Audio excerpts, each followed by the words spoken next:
Craig scares me every single time. Good morning, everyone. Welcome to the 8th edition of the DXdao community call relaunch. Today's all about ETH Denver. If you caught the pre-call here with the official event starting today, I believe, March 2nd, running all the way until March 5th on Sunday. We have a handful of contributors participating, namely Chris and Sky, who are with us today. And we'll have a lot of info to share, including a bit about Swapper's presence at the events. So as such, today we'll be focusing on a couple of current initiatives and then get some thoughts from those attending. And of course, your regularly scheduled POAP is ETH Denver related, which I'll share in the chat here. We will be sharing. Boom.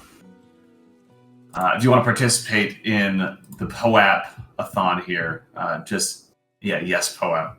Just interact with the POAP image or in any way between now and the top of the hour in this chat. A reaction to the POAP is usually what a lot of people do. But we will get that sent over to you shortly. Cool. Without further ado then, let's hop right into regular topics. There's a couple on the side of Swapper I wanted to, namely the Swapper token next steps and the Swapper WETH swap fee on Arbitrum. I think the first post was, of course, the forum post created by Venki increasing the swap fee for Swapper against ETH. I think that started as a result of kind of identifying the large and permanent loss for the Swapper token, particularly on Arbitrum. And there was some resounding initial support on moving that fee from, I think it's 0.25 to 1%. I think as of yesterday, it has been updated to 1% on Arbitrum. I know that for sure. And it also kind of sprung some additional discussion surrounding dynamic fee setting and other contract level changes. Chris, which you had a lot to say about. I'm not sure if you have anything you'd want to say to that. Otherwise, a little bit of context on that here in the chat. No, it's just cool to experiment and try out different fees. I think no one really knows what fee structure will work for this, and it's cool to be able to experiment.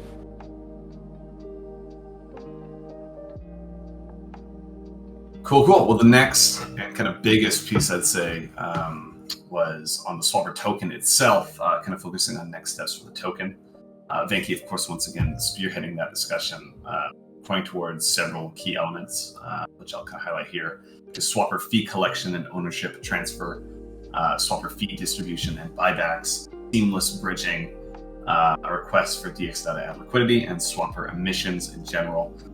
So let me just kind of highlight a few key elements from that discussion. First of all, Swapper's collected nearly 10 WETH and 25,000 in DXdao, I believe, in fees. And it suggested that ownership of the take protocol fee function, a little bit of a tongue twister, should be transferred to the Swapper safe multisig for a little bit faster execution. It will facilitate some easier automated fee collection and won't require proposals on each chain and additional overhead there. So that is the first kind of suggestion of the post. Big good morning in the chat for none. At launch of Swapper token, it was indicated that 30% would be allocated to the fee distribution and 70% to the treasury. But the guilds or the governance framework kind of necessary to facilitate that are not quite ready. So the post suggests that temporarily Swapper should utilize its fees to buy back Swapper token and use them for new emissions, which have since been paused. A bit more on that in a minute. There's a bit of info on seamless bridging experience and further partnering with bridge providers that are already being integrated to enable a better user experience on that regard. Next up, largely kind of a liquidity discussion with DXdao owning a large amount of Swapper token, all of which is idle, of course, in the DXdao treasury. The post kind of suggested that DXdao supply a small amount of liquidity, which would make a comparatively large impact, of course, to facilitate trading and possible buybacks with Arbitrum TVL at roughly 75K, if that's correct. And last but not least, emissions, which were paused after the 1-year distribution window, which kind of focused on the initial supply amount. The proposal put up by Venki suggests that a comparatively small amount but high impact Swapper allocation for distribution would make a lot of sense for further growth of the protocol. 40,000 swapper weekly is suggested, much of which would be facilitated by the aforementioned buybacks using the fees. So trying not to have any kind of supply shock, keep a steady amount of emission rewards coming out. And then, of course, there's some also resurface discussions on trading competition structures. So a little bit on that as well. But super interesting thread. There's been a lot of hits on the forum here. Highly suggest taking a breeze through that one. Cool. And last but certainly not least, Swapper Beta V19 launched only a few days ago, I believe 3. It included a 1-inch integration through the Eco Router, further OX support on some additional chains, cow swap limit orders on the Pro Trading View, and a ton of other features. We have an article for that live in the Swapper announcement channel as well if you want to learn a bit more. Otherwise, you can find it live on swapper.eth.limo now. Overloading the chat today. Cool. Next kind of recap topic, I want to give a bit of info on the recent operational calls, namely priorities board and monetary policy from the last period. I know we have Chris here, so I'll probably let you take the wheel so I don't misrepresent these calls. I was missing on the monetary policy. But for a quick kind of contextualization, the priorities board call, I think primarily discussed the use of ESP and how we've been signaling lately. Running through all of the allocations that were made through ESP, which I think was super interesting. We kind of had a collective look and digestion of the initial signals for each guild, which I think was super valuable. And I think it kind of validated a lot of the existing initiatives and focuses. And we have a link from Chris. Yeah, just to, so these are both the Priorities Board monthly and the DXdao Monetary Policy monthly are both, opportunities maybe take a little bit step back and look at things on a different perspective and kind of evaluate where things are at.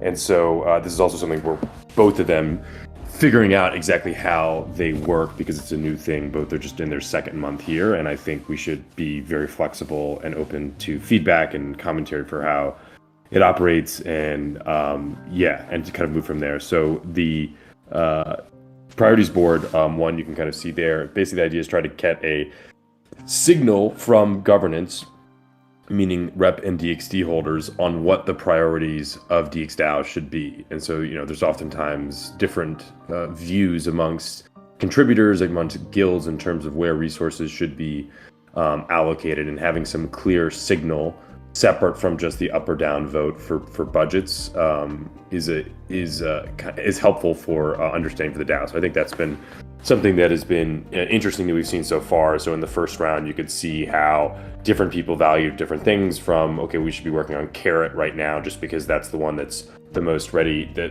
do a go-to-market versus balancing for DXGov and Davi or Swapper Expeditions, balancing whether we should be working on Swapper's front end and kind of expanding that or working on the back end. Maybe actually something to add, I'm just thinking about this, is this like Stackly DCA thing that Adam has built. That's like a cool thing, whether to move forward on that. So really just trying to experiment and getting more signal. And then the DXdao Monetary Policy meeting is a monthly one to go over everything DXD, and I'm just gonna put the link in there. And so here, obviously a big thing the last couple months has been the new token model and the increase of buybacks and the redemption balancers that have gone through governance. And so we provided some data on that, and you can see there that just over in the 2 months of the new token model, I think there's been about 11,000, I think, DXD that has been acquired by the DAO at 70% of NAV. And you could see how this has affected the price of DXD and how over what time period. There were definitely some big ones at the very beginning in terms of redemption balancers, but those have now, there was a 5,001 from Connor and then a 2,001 from from Xavier.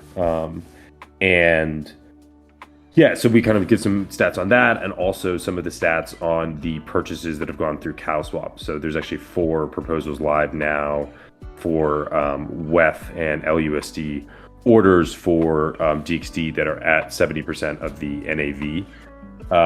And so, yeah, this has kind of been a interesting few months here in terms of this like kind of transition and a big lot of movement and activity. But I think, starting to see some stabilization, and then it's always like a signal in terms of when DXD holders are looking to sell into to get liquidity. I mean, you see, obviously, some people selling, for instance, are like contributors who have earned this DXD as part of their salary and are wanting to use that to, I don't know, pay rent or buy a house. And so it's good that there is some liquidity for that.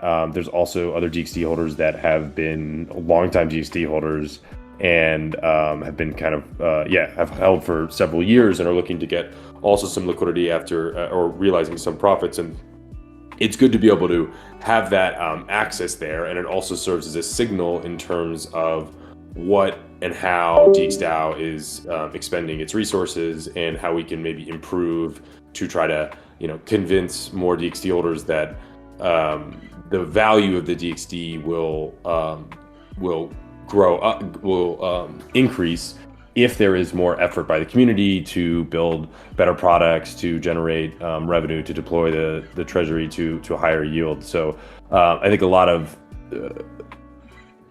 new ways we can think about incorporating this in. So anyway, that's the DXD Monetary Policy Committee. We're also talking a little bit about the long-term plan for this. Right now, we've been implementing this since December. I actually think the 70% and having CowSwap and this redemption balancer are pretty good foundations, and they are, as long as we can manage the liquidity and that with the treasury, I think that this is a pretty solid model for the time being. But long term, thinking about not just how can DXD trade at 70% of NAV, but above NAV, and that's but that will take some work and time.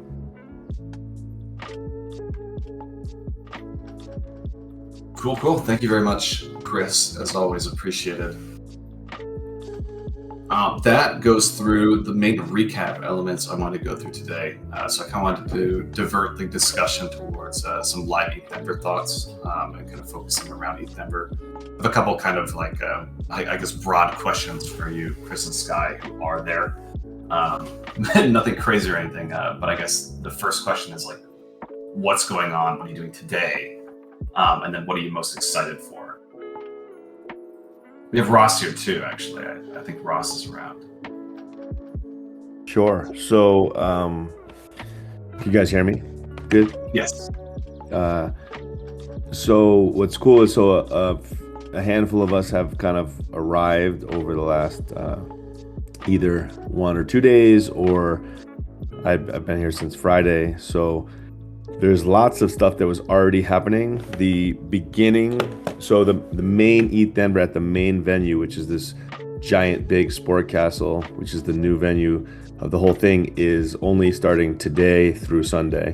Everything else so far has been in different hubs and buildings in the Rhino downtown area, which is kind of warehouse and brewery area of Denver. And there's like a main Biddle hub and a Biddle camp at the CSU University building, where they were educating a bunch of newer people to Web3 and students and things.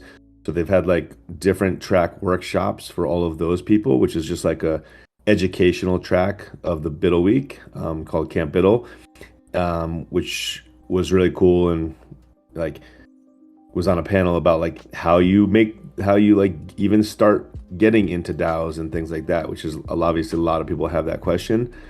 And then the Camp Biddle hub, where you register and check in and you start getting your badges and stuff for the entire weekend ETH Denver, is where there were 2 stages with talks. I was able to go to the Sebastian's Hopper talk where they launched RPC. The really cool thing about that was the team of 3 that was one of the local teams from Bogota during the Infinite Hackathon in the weekend before DevCon. in Bogota. That team of 3 was hired and has been working nonstop on this private RPC, this RPCH it's called, by Hopper, and they launched it this week at ETH Denver, which is pretty crazy that like those 3 guys who were one of the winners of the Infinite Hackathon, hadn't worked in Web3. They were in the space, but they hadn't worked on for any projects or anything, and then they end up building for like the last 3.5 straight months the next product that came out for Hopper, which is super cool. It's a way to, and DXdao loves privacy, but it's a way to use to run an RPC through the Hopper net, which is the data, mixes up the data packages. So a lot of the stuff that you do using MetaMask and using RPCs is not able to be seen prior to like your transaction going into the meme pool or something, which is an important part of like privacy in the entire space. At that same venue, there's a lot of teams are forming like ideas for hackathon teams. Some people, I guess, already start hacking. There's really like people throwing around ideas and setting up little booths and things like about their ideas. You can go around and like talk to the different hackers and discuss their ideas. It's really the formulation of teams and ideas that's already started that week. The real, I guess, hacking more starts, today through Sunday, or Sunday is probably the judging day. And then at the same time, in that area of Rhino, there's like 10 other buildings from different hotels to different venues that there's all these side events that have already been happening related to ETH Denver, whether it's the DAO Denver by DAO Planet 3-day event. There's been a security day, a layer 2 day, every topic, lots of different meetups, and so you can spend the whole time going around talking to people. Some of the events have been like overcrowded because there's so many people, and they weren't expecting so many. Another event, they had a hackathon meetup, and then the building got shut down like that afternoon by the tax authorities, and they came in and kicked everyone out, which is pretty wild. That was nothing to do with ETH Denver. That was the people that were like renting out this like cool, eccentric, like artsy workspace. But today, I know that was a long summary, but today, Shelling Point happens at the main venue, but ETH Denver, because it's there was so many good talks and things that they actually extended like talks of ETH Denver into today as well. So it's not just Friday, Saturday, and Sunday. So if you go to the main National Western Complex today, you can see ETH Denver talks plus Shelling Point talks, which is pretty cool. And then there's like an opening party tonight up in that same area at the Mission Ballroom to kick off official ETH Denver. That is high level summary. Lots of good people here. It's slightly chilly, but if you have the right jacket, we have some people that came from Europe and are not used to seeing snow, or South America and things like that, and they mostly have big winter jackets, and so they are surviving. That's, I think, all I have to say. If anyone else wants to add anything, that'd be great.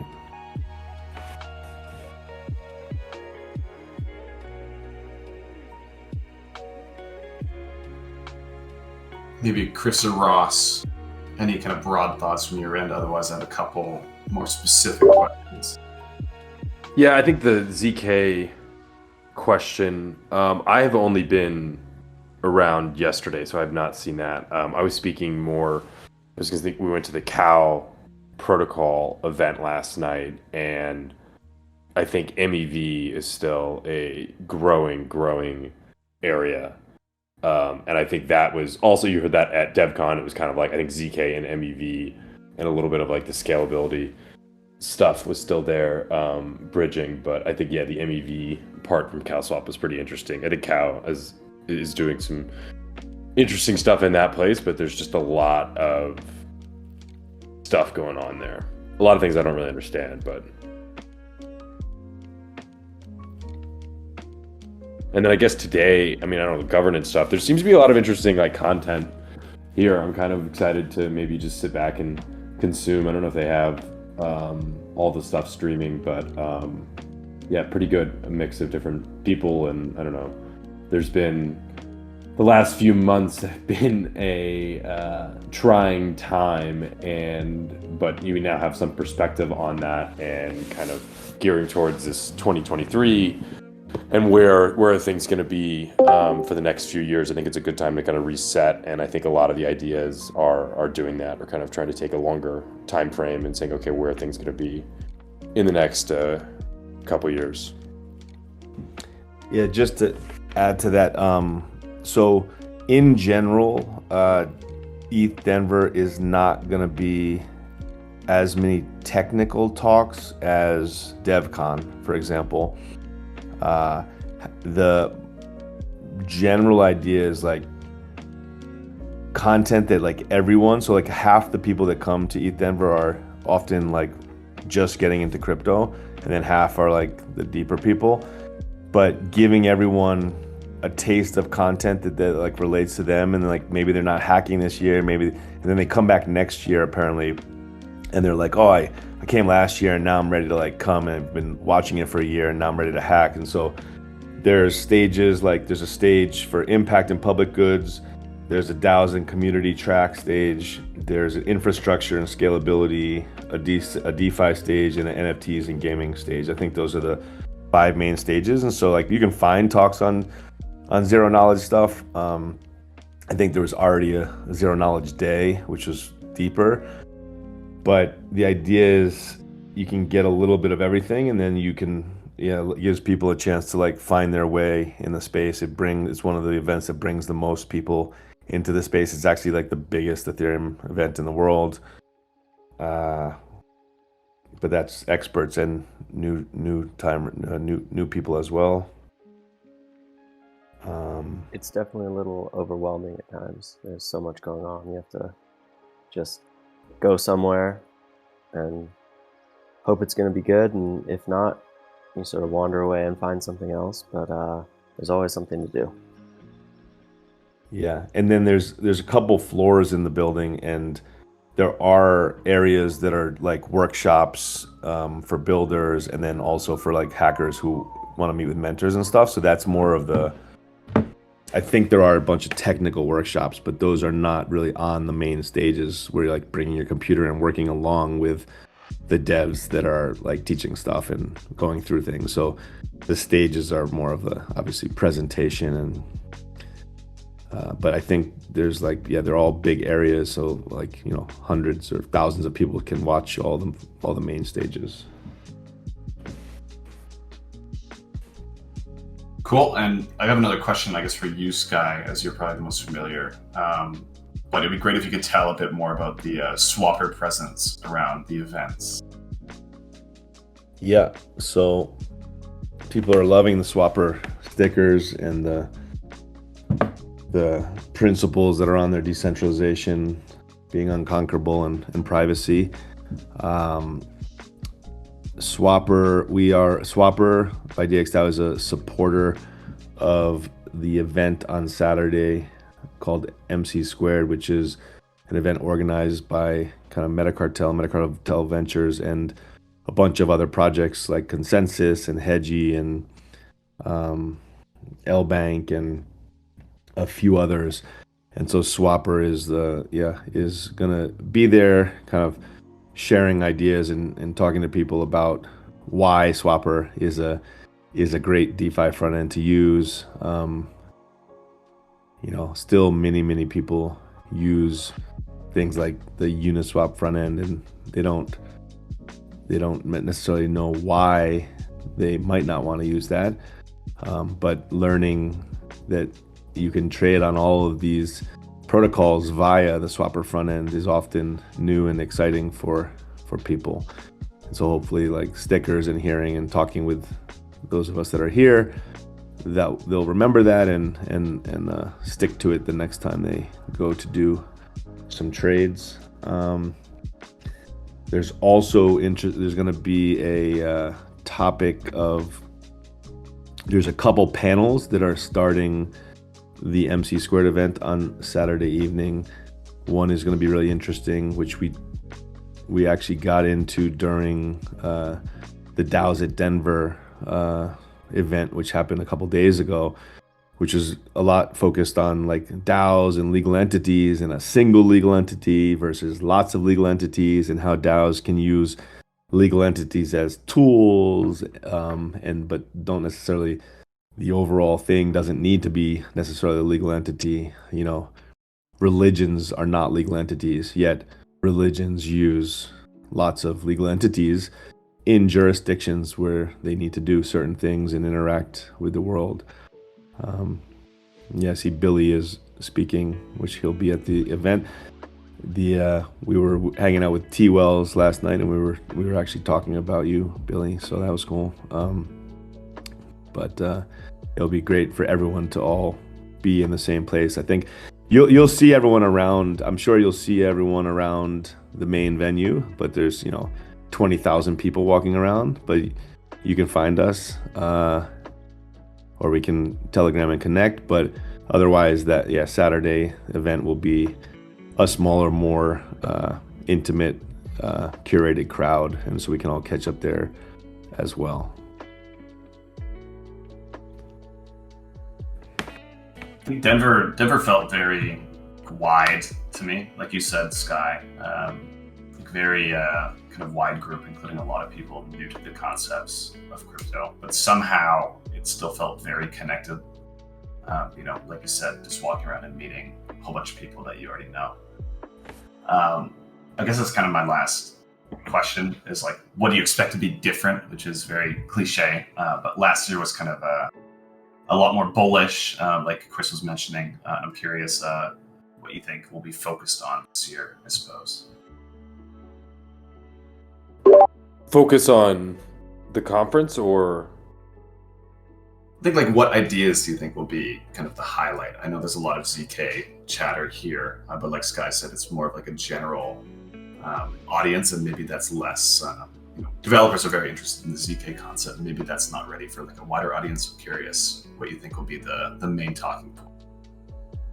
Yeah, I will. It is an audience that is less technical, but this is also like it's cold and it's also winter in crypto land, so there's not a lot of sales or scammy people around as much as maybe you get in other times. So although it is people that are very into crypto in a lot of ways, but maybe not as much on the technical side.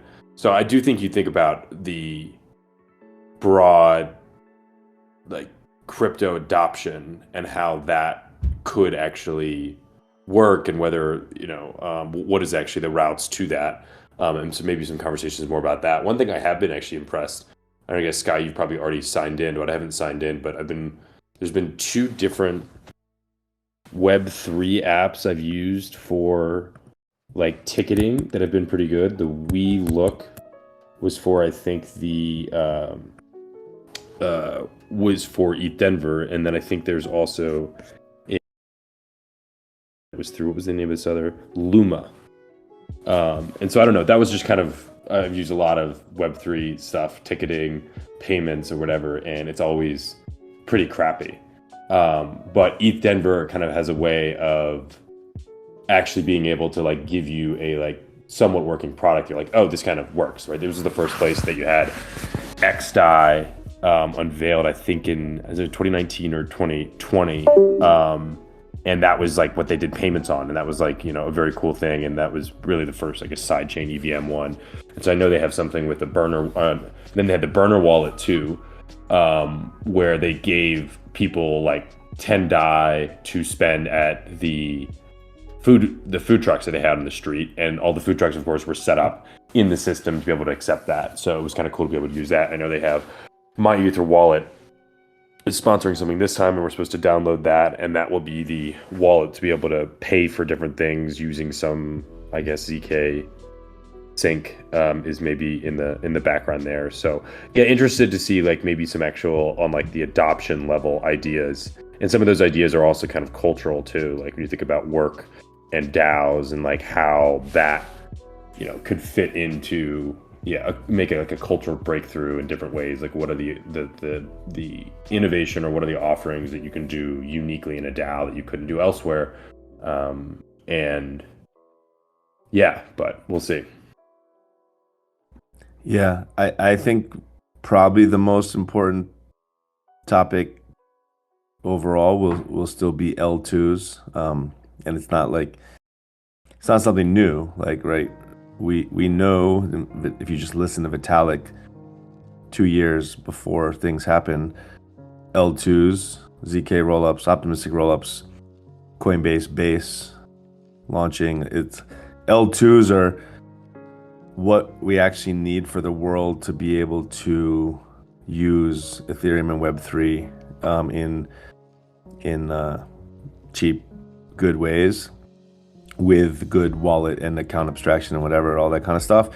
But L2s and the fact that, so as Chris mentioned, like Buffett DAI was the first one ever where it was running on a burner wallet. Now this year there's BiddleBucks. These BiddleBucks are what all the hackers and everyone get to spend at the food vendors and things. They're using ZK Sync Era, which is the ZK rollup L2. It's built easily into if you update My Ether wallet. But they also have like a whole in My Ether wallet. There's a custom ETH Denver like informational area and stuff as well. But if theoretically you get 20,000 people all using an Ethereum L2 and it's easy and it's fun, that will be the first biggest use case of at an event using an L2 ever, I'm pretty sure. And then they'll have that wallet, and it'll be a good test on how it works.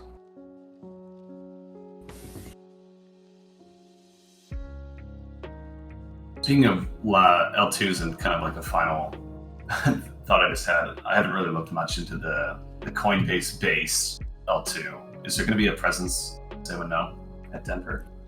Yeah, they're like a sponsor. They're releasing it. There's already a bunch of hackers I know that want to build on it during the hackathon.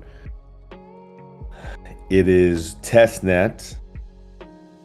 I don't know when mainnet comes. I'm assuming people are hacking on testnet. Yeah, they're hacking on it testnet. Will be really interesting to see how base chain, which is built on OP stack as an optimistic rollup, how they say it's an open permissionless L2, but Coinbase, the public company, is running the sequencer to that layer 2, or will be. And it will be interesting to see how a chain like that, where the sequencer has powers, right? They can't steal your money, but they can halt the chain, they can reorder, they can censor transactions. It'll be interesting to see how that L2 behaves and how people interact and how people on and off board from it, and what types of applications become popular and are allowed. They say it's open and permissionless, but because they run the sequencer, that may not be the case. I did listen to a talk by Jesse Pollock the other day. They had one. They say all the right things, right? So they seem to have a sort of a commitment to making it open source and building on it, and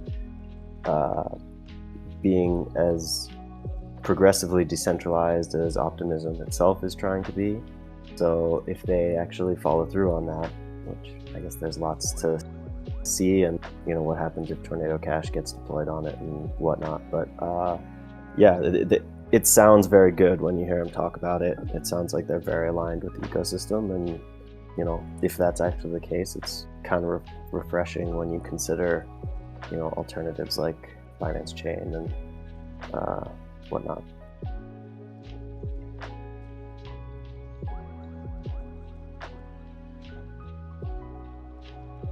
Cool. Well, thanks for the thoughts, everyone. Any kind of final thoughts, announcements to make, where you'll be? You can sync up here if you want. Those of you attending. There may be a Nemi shirt. I think a lot of this stuff's being streamed on Twitch. I don't know if it's all the stages or just the main stage. They have a Twitch stream, and they have like professional audio, visual, everything. I believe it's for all the stages. Where those are going to be, YouTube, Twitch, not sure, but even if you're not here, you can definitely watch everything. I may be wearing a rare limited edition Nemi shirt today, and it might be on stage somewhere, hopefully on the internet.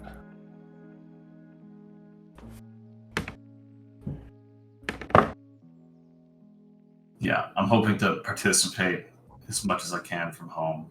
So hopefully the Twitch stream has good info. We'll keep an eye out for you, Sky. Yeah, when I find out, I'll send you something. Cool. Well, that wraps up the topics I wanted to hit today on the main segment of the call here. This is a final call of attention for the POAP for this call. I'll repost it in the chat. It was quite early before many had joined, so we'll post it a second time.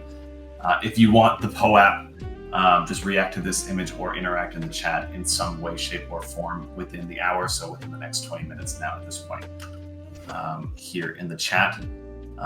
As a final call, that is the main agenda. We'll have a little bit of casual chatter for the next 5 to 10 minutes. I know some of you have to get moving to ETHDenver, and some of you aren't interested in that kind of more casual segment, but we'll do a little bit of image generation for the next call, a little bit of casual chatter, and move on. So thank you everyone for attending, and we'll see you next Thursday, which is March the 16th, for the next call.